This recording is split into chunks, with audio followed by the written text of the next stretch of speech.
Alright guys, so today turned out to be a pretty good day. I usually don't really like these huge gap up days. There wasn't really one thing in play right off the open. Pretty much everything was in play. Excuse me. So we saw we had a huge gap in the futures. Usually with these type of gap ups, I look to buy the pullbacks and I look for a close at or near the high, which is exactly what we got.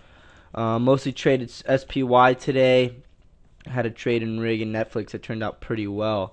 Let me go over SPY first, and then we go from there.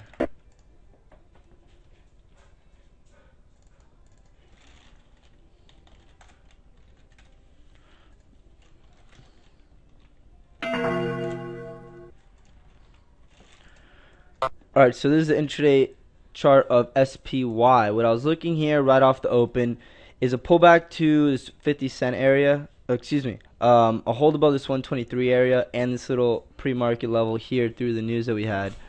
So as we saw here, we saw. Let me get the ticks.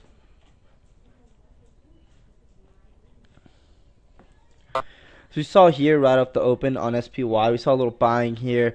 It dropped, and I was watching this 20 cent area, specifically around this area. So was watching kind of consolidate there. I didn't have a large down move to the support level right off the open, and it kind of consolidated. I really was watching this to have a slow fade lower before we had a new move up to the highs and even a break of the highs. So I was watching this area, watching it to see what was my tell. And finally, when we broke out above this area here, it happened very, very quickly. As you see from right here on the ticks, happened very, very quickly. I waited for the little pullback here at 50 cents, and then I got long with the stop below this 25 level. I was looking for 124. I was watching for this 124, which was the the pre-market resistance, and I got that target, which ended up being a pretty good trade. I later kept watching, see another pullback trade. I kept watching, see we get another pullback to continue with the move upward. You know, like I said right off the bat, huge open gap up higher on the SPY. Usually I look for these days for a trend day and a bunch of VWAP trades.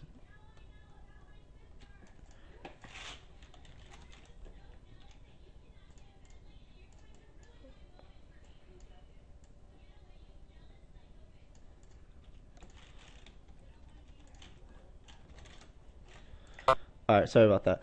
Also with this at first kind of like buy area on the first trade of SPY, I was watching the VWAP from the pre-market. As long as we stayed above VWAP, we were good, and we stayed above VWAP the whole day, indicating the average person that was long was in the money and profitable, and it offered a bunch of opportunities throughout the day. So my second trade here was started pulling back, kind of consolidating here near the highs. I ended up buying around this area with the stop below, ended up selling some in front of this resistance level, and just pretty much sold the way up on this slow grind up. One of my fuck ups today actually on SPY was right here.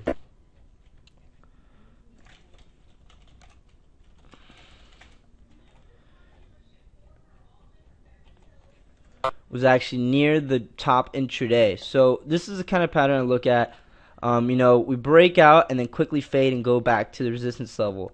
I thought that was pretty interesting, so I got a little short here to stop above this 50-51 level. We ended up, you know, going up to here, and 49 kind of held the offer. I just paid, I think, 50s, which was a complete fuck up my end. I should have stuck to my plan, 451, and hold out. Again, it faded there and had a move lower, which ended up being, you know, would have been a good trade, but the overall lesson today is just to stick with the trend.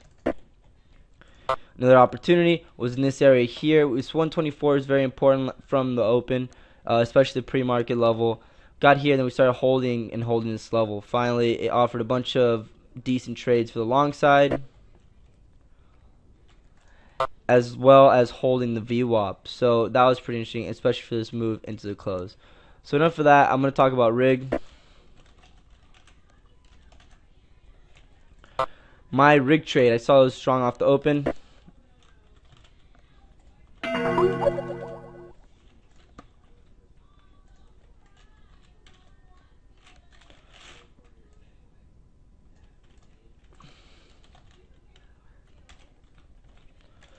I saw it was strong off the open. It kept coming on my filter, so I saw it was hard up moving. I wanted to get long into a pullback. I saw there was some buying on the tape here. I believe 75 held the bid, and I ended up buying some here to stop below. I believe it was 75. I ended up scaling some around this area ahead of the resistance level to cover my risk, and held out. Sold some into here, into this area here, into this little flag, and then I hit out the rest actually here. I saw this. My target was 43. No, excuse me, 43.50, which is a level on the 3-day chart. Here, yes, the previous day gap down, had a large move lower. I was watching this level as a target after a pullback. The market was strong. This was going with it. So this is pretty interesting. I actually was thinking about getting short in front of this 43.50, but I didn't want to be short the market today. Like I said, we're gapping up. How much we're gapping? SPY. We ended up closing at positive 4.16%. That's not something I want to short. You know, I just want to pretty much stick on the long side most of the time, just because that's where the higher probability trades are with the lowest risk. So I had the long play, sold pretty much most of it in this area here, ahead of that target level. You know, the short could have been this resistance level. You could have tried to short at 50, didn't really go above it, and stop above there. Or when you see this fail here and create this lower high, you could have gotten short to a move to the VWAP. But like I said, the higher probability plays were on the long side, except for Netflix.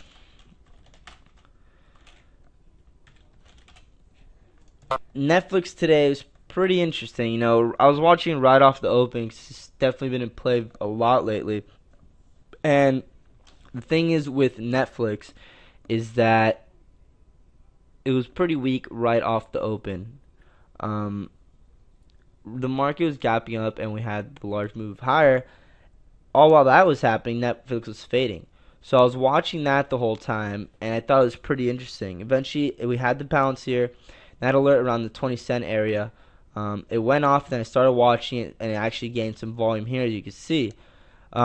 It broke down from this level, broke a new low, and you know I wasn't in this move. It's okay. Volume started coming in. It was starting to become in play. So what I did was I started a short position here. I would look, you know, it broke the low. It was weak. I was looking for the target of the 15-day, which was about 60. I want to say 62.90. Was the previous, I guess, low from a couple days ago. So I was looking for that. On this bear flag, got short, covered some here, and then right here a seller appeared.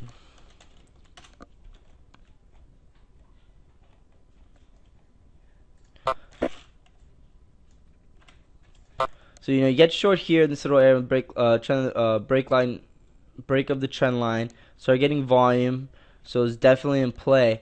You know, I covered most into this position here.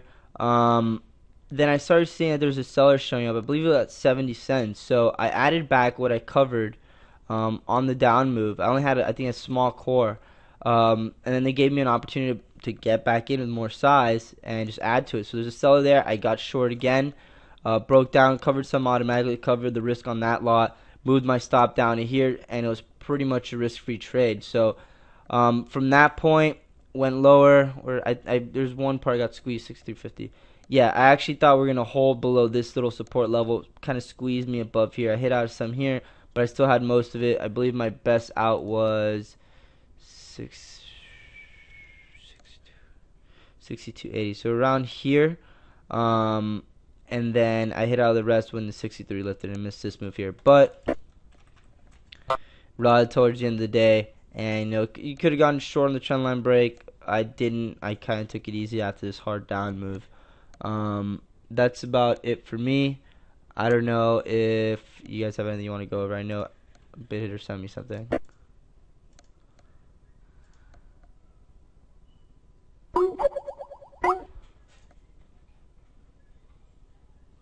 Yeah, these are my trades for today. Basically what I did is, you see that big spike there on the right with the volume associated with that? So I sold that when I rolled out of bed, and then I shorted it and covered it up into 134.40. And that was it. But no, for real, that's all I did today.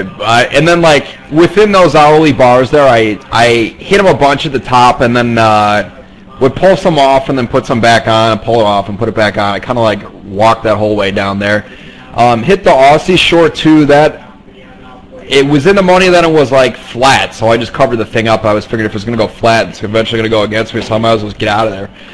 So I covered that, and then that's really about it. Like the amount of size coming through, we've got this 200-day moving average in the futures up here at 1254.75, and we're trading 1245 half right now. We're 10 handles away from the 200-day, so we will, unlike last time, we should be able to finally stabilize above that and start to attract a lot of new money coming in, a lot of the momentum money starting to come through within the market. Right now we trade 3.2 million contracts, which is very large, well above average on this buy side. Was bullish, but I wasn't expecting this big of a day. We are up like 100 million% in the futures, so it's been a pretty big day. Next thing we need to watch for, though, is confirmation within the Treasury. So we should start seeing interest rates go up across the board in all durations as this continues on higher. But this is pretty cool. Governor sent me an email yesterday talking about the relationship and the chart and how this compares with 2009's low back in 08 and 09. And that's dead on. That's actually something that a buddy of mine at a bank's been watching for quite some time. And we didn't, prior to like yesterday and the day before, we didn't have enough, we didn't have any size at all coming through yet to indicate a short-term bottom within this last leg down.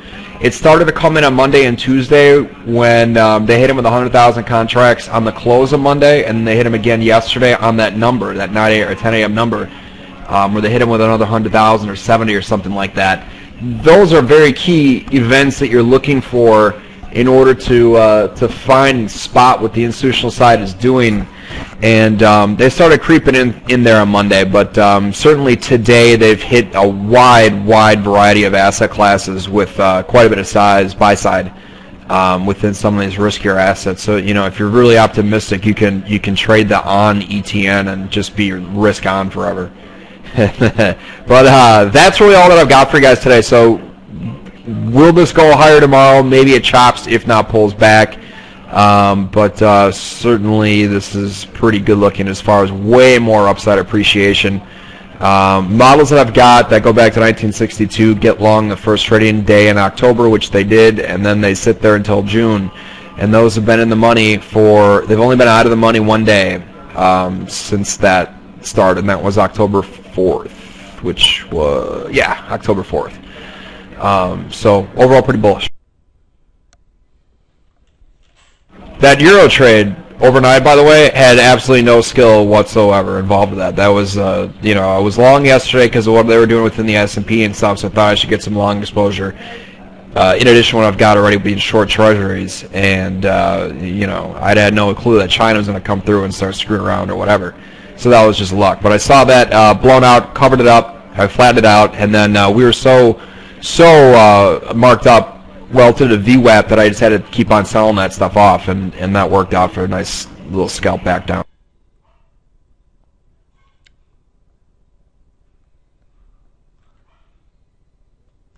Where do you guys have anything else you want to go over? Any questions? Last thing, remember, we gap up huge. There's news, and if there's going to be a trend day, just buy pullbacks. Look to buy support levels, double bottom here. Would have offered a great entry, low risk, high probability trade, 4 new highs. Would have given you more than a point on, you know, like I said, hold above in the room, hold above 124, and I think we get new highs. Here eventually did hold above 124, so you could have risked maybe 30 cents, long 20 cents depending on your entry, and made it easily a point on SPY. And that doesn't even go with TNA. So that's about it for me. I don't know if you guys have any questions, anything else you want to go over.